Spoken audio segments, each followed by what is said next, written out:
এটা হচ্ছে 50 সিসি মোটরসাইকেলের কার্বোরেটর। দুইটা জিনিস দেখাবো, এই যে দুইটা পাইপ কি কাজ করে এবং এইখানে রিজার্ভ অনটা কিভাবে কাজ করে অনেকে জানে না। 50 সিসি মোটরসাইকেলের 50 সুপার কাপ 50 তো খেয়াল করুন, এইখানে এই উপরে হচ্ছে অন, দেখুন একদম ক্লিয়ার লেখা আছে এই যে অন, হ্যাঁ, আর নিচে হচ্ছে রিজার্ভ, এই যে দেখুন রিজার্ভ লেখা আছে এই যে, হ্যাঁ, নিচে রিজার্ভ উপরে অন, এবং এখন যেভাবে আছে এইটা অফ। হ্যাঁ, তেলের চাবি এখন এখানে অফ আছে। এখানে যদি নিচের দিকে দেই, এই যে দেখুন এটা যখন আমি নিচে দিব এইটা হচ্ছে অন, এখন অনে আছে। এইটা ঘুরিয়ে যখন এটা উপরে চলে যাবে তখন হচ্ছে এইটা রিজার্ভ। দেখুন এই যে এখন হচ্ছে এটা রিজার্ভে আছে, ক্লিয়ার। আচ্ছা, এরপর যদি এটা ঘুরিয়ে সোজা মাঝখানে নিয়ে আসি, এই যে এটা হচ্ছে অফ।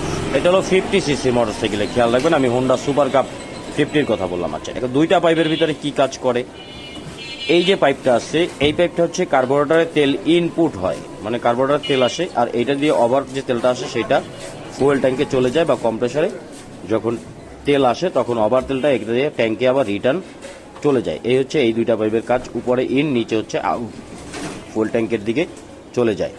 আর এখানে হচ্ছে উপরে হচ্ছে অন, নিচে হচ্ছে রিজার্ভ। তো ভিডিওটি দেখার জন্য ধন্যবাদ সবাইকে।